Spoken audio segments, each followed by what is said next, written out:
বিশ্বনবী তাহাজ্জুদের সময় দাঁড়িয়ে যেতেন ছোট্ট একটা ঘরে, চাটাইয়ের উপরে বিশ্বনবী মা এসে শুতেন, গাদাগাদি করে জায়গা নাই। মাঝরাতে বিশ্বনবী তাহাজ্জুদের জন্য দাঁড়াতেন, আল্লাহু আকবার বলে দাঁড়িয়ে যেতেন, নামাজ শুরু করে দিতেন। বিশাল বড় সূরা পড়তেন, কেরাত পড়তেন, রুকু করতেন, কিন্তু সিজদার জায়গায় সিজদা দেওয়ার জায়গা নাই। সিজদার জায়গায় মা এসা পা বিছিয়ে শুয়ে আছে। বুখারীর বর্ণনা, বিশ্বনবী সিজদায় যে হাত দিয়ে মা এসার পায়ের মধ্যে চিমটি কাটতেন, মা এসা বুঝতে পারতেন বিশ্বনবী এখন সিজদায় যাবে। সুবহানাল্লাহ পড়েন। মা এসা বুঝতে পেরে পা দুইটা সরিয়ে নিতেন, বিশ্বনবী সিজদা দিতেন। সিজদা দিয়ে বিশ্বনবী যখন আবার দাঁড়িয়ে যেতেন, মা আয়েশা পা বিছিয়ে আবার শুয়ে পড়তেন। কি ইবাদত ছিল বিশ্বনবীর! হাত্তা তাতাওয়াররামু খাদামা। মা আয়েশা বলতেন বিশ্বনবী দাঁড়িয়ে থাকতে থাকতে এত সময় ধরে তাহাজ্জুদের সালাত পড়তেন, ওনার পা গুলো ফুলে এরকম টিউমারের মতো মোটা হয়ে যেত। সুবহানাল্লাহ পড়বেন না? দাঁড়িয়ে থাকতে থাকতে বিশ্বনবীর পা গুলো টিউমারের মতো মোটা হয়ে যেত।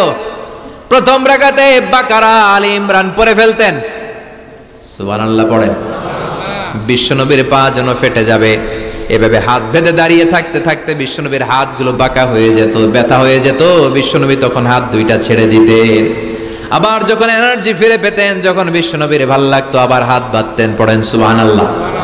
তার মানে হাত ছেড়ে দিও নামাজ পড়া যায়। হাত ছেড়ে দিও।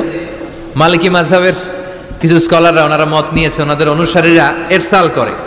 আমাদের দেশে কেউ বাদে এইভাবে, কেউ এইভাবে, কেউ এইভাবে। মালিকিরা বাদেই না, কেউ বাদবই না, কি করবি কর। আছে না নাই? আপনি যদি হজ করতে যান মক্কা মদিনায় এই আমলগুলো দেখতে পারবেন। এটা সুন্নাত একটা আমল। হাত ছেড়ে দিলেও যেখানে সালাত হয়ে যায় ওই জায়গায় কই বাঁধবে এই নিয়ে কিলাকিলি আছে না নাই? উপরে না নিচে, আমিন জোরে না আসতে, আছে না নাই? বিশ্বনবী লম্বা সময় দাঁড়িয়ে তাহাজ্জুদ পড়তেন। তাহাজ্জুদ পড়লে আপনার মর্যাদা বাড়ায় দিবে কে? সাইয়েদনা জিবরাইল বললেন ইন্না শারাফাল মুমিন ফি কিয়ামিল লাইল। বিশ্বনবী বললেন জিবরাইল এসে আমাকে বলে গিয়েছে মুমিনের মর্যাদা তাহাজ্জুদের নামাজের ভেতর। সুবহানাল্লাহ পড়েন। তাহাজ্জুদের নামাজ পড়লে মর্যাদা বাড়ায় দেয় কে? দুই নাম্বার কুরবাতুন ইলাল্লাহ। তাহাজ্জুদের নামাজ পড়লে আল্লাহর সাথে নৈকট্য বাড়িয়ে দেয় কে? আল্লাহর সাথে কানেক্টিভিটি আপনার বেড়ে যাবে। আমাদের দুনিয়াতে সব জায়গায় কানেক্টিভিটি আছে। এমপির সাথে হাত আছে, চেয়ারম্যানের সাথে হাত আছে, ওই এসআই এর সাথে হাত আছে, পুলিশের আইজির সাথে হাত আছে, কিন্তু আল্লাহর সাথে হাতটা নাই। কথা কন। আসল জায়গায় কানেকশন লাগানো দরকার। চিল্লায় বলেন ঠিক কি না?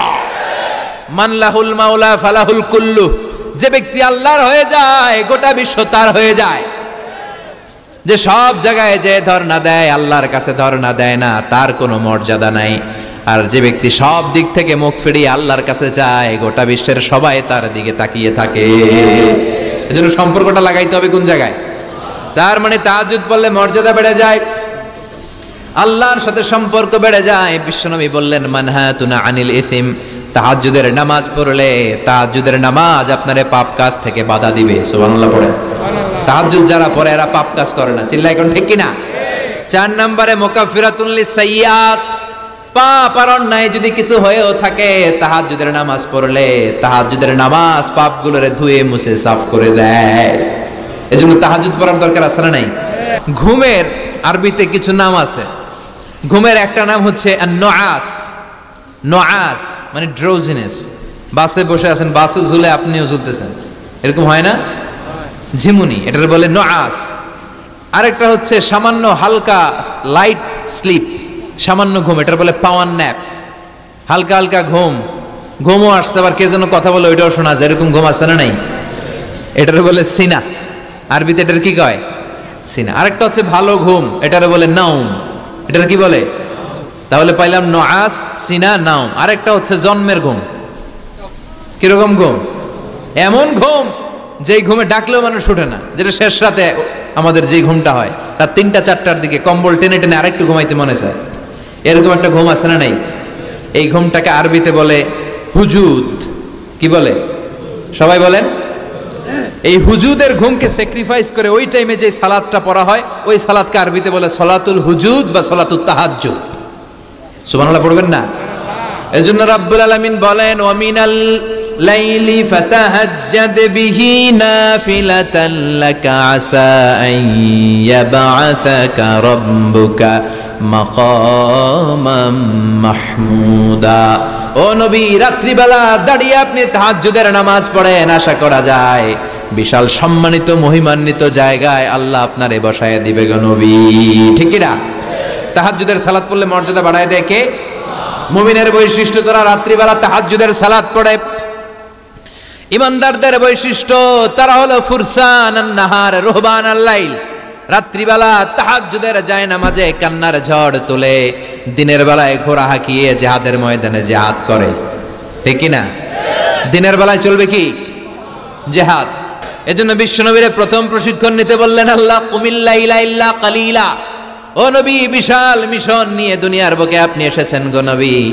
প্রথম প্রশিক্ষণ যেটা নিবেন, রাত্রিবেলায় দাঁড়িয়ে দাঁড়িয়ে তাহাজ্জুদের প্রশিক্ষণ। বিশ্বনবীর আদেশ করলেন কে? কিসের আদেশ? সবাই কোন? আরো জোরে। ওই মুহূর্তটা তাহাজ্জুদের সময়টা এমন সময়, ইয়ানজিলু রাব্বুনা ইলা সামাইদ দুনিয়া, রব্বুল আলামিন আরশের উপর থেকে দুনিয়ার আকাশে নেমে আসে। নেমে আসে মানে বিশেষ একটা মনোযোগ দেয়, আর দুনিয়াবাসীরা ডেকে ডেকে বলে, গোলাম আলা মিন মুস্তাগফিরিনা গফির আলা। কার ক্ষমা লাগবে ক্ষমা চাও, সব গুনাহ আমি ক্ষমা করে দেব। আলা মিন মুস্তারজিকিন আরজুক আলা। কার কি লাগবে আমার কাছে চাও, সব আমি দিয়ে দেব। আল্লাহু আকবার। আলা মিন মুস্তাকসিন আকসুলা। যার জামা দরকার জামা চাও, জামা দেব। ক্ষমতা দরকার ক্ষমতা চাও, ক্ষমতা দেব। নেককার স্ত্রী দরকার, নেককার সন্তান দরকার, সন্তান চাও, সন্তান দেব।